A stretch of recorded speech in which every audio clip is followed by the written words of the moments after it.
Dream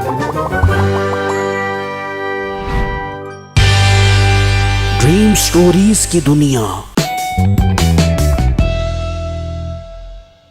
एक वक्त की बात है, किसी गांव में एक सुनारे की दुकान हुआ करती थी, जिसके मालिक के पास बहुत सारे जेवर हुआ करते थे। वो शहर से सोने के पत्थर लेकर आता और उससे मुख्तलिफ किस्म के सोने के हार बनाता था। उसके पास एक मुलाजिम काम करता था जिसका नाम बिट्टू था। अरे बिट्टू, मैं बहुत थक चुका हूँ शहर से सोने का पत्थर लाते लाते। अब से तुम शहर से सोने का पत्थर लेकर आया करोगे। पर साहब जी, मुझे तो पता नहीं है कि पत्थर कहाँ से मिलते हैं। नहीं, तुम्हें उसकी फिक्र करने की जरूरत नहीं है। मैं तुम्हें जगह समझा दूंगा। तुम उसके पास जाओगे तो वो तुम्हें सोने का पत्थर दे देगा। साहब जी, वो बात तो आप ठीक कर रहे हो, मगर अगर मुझसे किसी ने पत्थर छीन लिया तो फिर? तुम पत्थर को अपने कपड़ों में छुपा लोगे तो तुमसे कोई नहीं छीनेगा। ठीक है साहब जी, जैसे आपकी मर्जी। फिर शाम में जब बिट्टू घर जाता है तो कुछ खाए पिए बगैर ही सोने लगता है। तो उसकी माँ आ जाती है। बिट्टू बेटा, क्या बात है, तू आते ही सोने की तैयारी करने लग गया है। ना खाना खाया ना पानी पिया। बेटा, सब खैर तो है ना? हाँ बाजी, सब खैर ही है। असल में मैंने कल शहर जाना है सोने का पत्थर लेने के लिए, तो इसी वजह से मैं जल्दी छोड़ा हूँ आकर घर पर बेटा, सोने का पत्थर तो तेरा मालिक लेने जाता है, फिर तू क्यों जा रहा है? माँ जी, मालिक बहुत थक जाते हैं काम कर कर के, इसलिए अब वो मुझे सोने का पत्थर लेने के लिए शहर भेज रहे हैं। बेटा, ख्याल से जाना, हम तो बहुत गरीब लोग हैं। अगर ऐसा वैसा कुछ हो गया तो हमारे पास पैसे देने के लिए नहीं है। माँ जी, आपको फिक्र करने की जरूरत नहीं है। मैं खैर खैरियत से जाऊंगा और खैर खैरियत से वापस आ जाऊंगा अपने घर के ऊपर।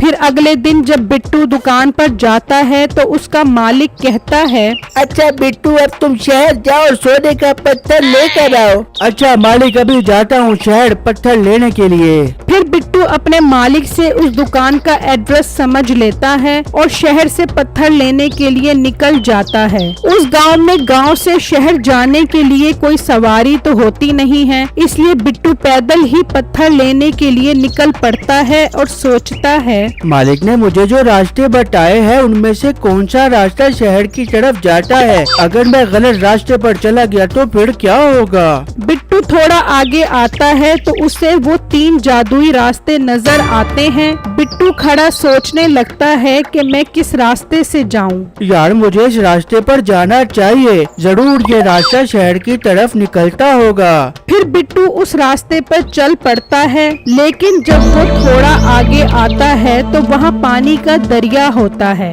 ये तो पानी का दरिया है, इसका मतलब ये वो रास्ता नहीं है जिस पर चलने से शहर आता है। फिर बिट्टू वापस आ जाता है और जहाँ से वो रास्ते शुरू होते हैं वहाँ खड़ा होकर सोचने लगता है, यार, उस रास्ते पर तो दरिया था, शुक्र है मैं नीचे नहीं गया, वरना वो दरिया मुझे अपनी आगोश में ले लेता और ऐसे ही मुझे लेने के देने पड़ जाते। अब मुझे दूसरे रास्ते से जाना चाहिए, हो सकता है ये वही रास्ता हो। फिर बिट्टू उस रास्ते पर चल पड़ता है और जब थोड़ा आगे आता है तो वो रास्ता शहर जा रहा होता है। बिट्टू ये देखकर बहुत खुश हो जाता है कि वो अपनी मंजिल पर पहुंच गया है। फिर बिट्टू चलते चलते उसी दुकान पर पहुंच जाता है। ओ लड़के, कौन हो तुम और यहाँ क्या लेने के लिए आए हो? भाईजान, मुझे राणा साहब ने भेजा है सोने का पत्थर लेने के लिए। तो वो क्यों नहीं आए पत्थर लेने के लिए? भाईजान, उनकी तबीयत बहुत खराब थी, अब से मैं ही पत्थर लेने के लिए आया करूँगा आपके पास। ठीक है, मैं तुम्हें पत्थर देता हूँ। फिर मीठा उसे सोने का पत्थर दे देता है और बिट्टू उससे वो पत्थर लेकर वहाँ से चल पड़ता है और उसी रास्ते से होता हुआ आखिरकार वो अपनी दुकान पर आ जाता है। वाह बिट्टू, तुमने बहुत अच्छा काम किया है, मुझे बहुत खुशी हुई। अब से तुम ही सोने का पत्थर लेकर आया करोगे। वहाँ मीठा अपने मुलाजिम को कहता है, ओ गुल्ली, मेरे जहन में एक बहुत मस्त आइडिया आया है। उस्ताद जी, का आइडिया आया है आपके जहन में? अब वो मोटा सोने के पत्थर लेने के लिए आया करेगा। अब हमारे पास कमाने का बहुत अच्छा मौका है। वो कैसे उस्ताद जी? देख गुल्ली, जब वो मुझसे सोने का पत्थर खरीद कर लेके जाएगा तो तू उसका पीछा करते करते आगे तक चला जाई और वो सोने का पत्थर उससे छीन ली। इस तरह हमारे पास बहुत पैसा आ जाएगा और सोने का पत्थर भी हमारे पास दोबारा वापस आ जाएगा। अरे उस्ताद, आपका जहन तो क्या कमाल चलता है। इस तरह तो हमारे पास पैसों की रेल फेल लग जाएगी और मुफ्त का पैसा आ जाएगा हमारे पास। हाँ, बस जो कुछ तुझे समझा रहा हूँ उसे गौर से समझ। फिर मीठा अपने मुलाजिम को सारी बातें समझा देता है। अगले दिन फिर बिट्टू का मालिक बिट्टू को पैसे देता है कि वो शहर जाकर सोने का पत्थर लेकर आए। फिर बिट्टू वो पैसे लेकर उसी रास्ते पे खड़ा होता है और सोचता है, यार आज मुझे ये तीसरा रास्ता भी देखना चाहिए। ये रास्ता कहाँ जाता है? नहीं नहीं, पहले मैं सोने का पत्थर लेकर आता हूँ, फिर बाद में इसको देखूंगा।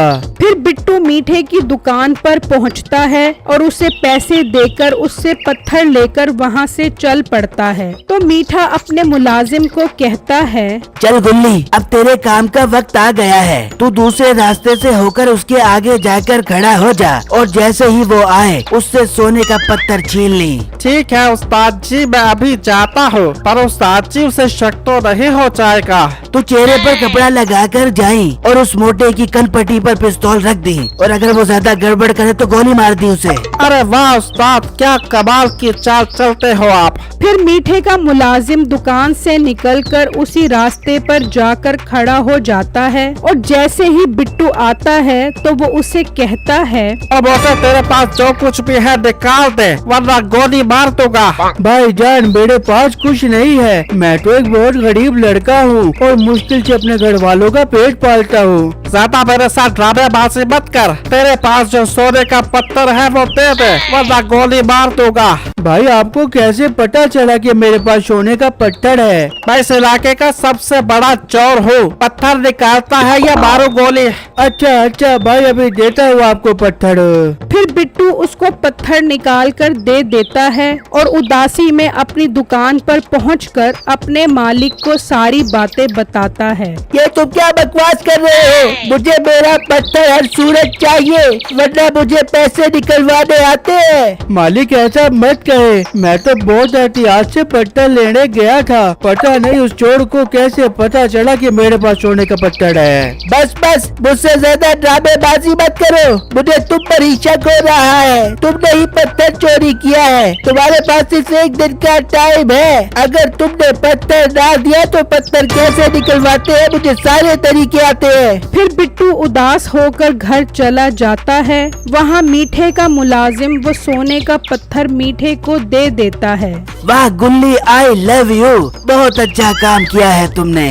उस्ताद जी, अब आप मुझे भी सोने के पत्थर में से हिस्सा दे। मेरा भी हिस्सा बनता है। क्या बकवास की? जरा दोबारा बोल। अब अगर ऐसी बात की तो तुझे नौकरी से निकाल दूंगा। एक तो तुम गरीबों को नौकरी पर रखकर एहसान भी करो और आगे से तुम्हारे नखरे भी बर्दाश्त करो। ये सुनकर मीठे का मुलाजिम अपनी जगह खड़ा हो जाता है और सोचता है, बेटे उस्ताद, एक तो तूने मुझसे उस गरीब का हक मरवाया और ऊपर से सारा पैसा खुद हजम करने के चक्करों में है। मैं ऐसा नहीं होने दूंगा।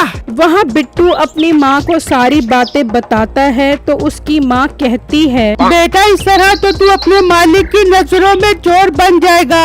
नहीं बेटा, तुझे अपनी सच्चाई साबित करनी पड़ेगी। माँ जी, मैं उस चोर को नहीं जानता। वो कौन है, कहाँ से आया है? वो अभी बातें कर ही रहे होते हैं कि गुल्ली वहाँ आ जाता है। वो चोर मैं था। मैंने ही तुम्हारा सोने का पत्थर लिया था। ये रहा तुम्हारा पत्थर। मुझे अपनी चोरी करने पर बहुत शर्मिंदगी है। भाईजान, आपका बहुत बहुत शुक्रिया जो आपने मेरी इज्जत बचा ली। पर भाई, आप ये पत्थर वापस क्यों लेकर आ गए? तुमने जिस दुकान से ये पत्थर लिया था, ये पत्थर उस दुकान के मालिक ने ही चोरी करवाया था। वो 1 नंबर का 2 नंबर इंसान है। मैं उसकी दुकान से ये पत्थर लेकर आ गया हूँ। फिर बिट्टू और गुल्ली अपने मालिक की दुकान पर जाते हैं और उन्हें सारी बातें बताते हैं। अच्छा, तो वो दुकान वाला बगैरत ये काम कर रहा था, उसे इसकी सजा मिलनी चाहिए। आपको सजा देने की जरूरत नहीं है, मैंने उसके सारे सोने के पत्थर उठा दिए हैं।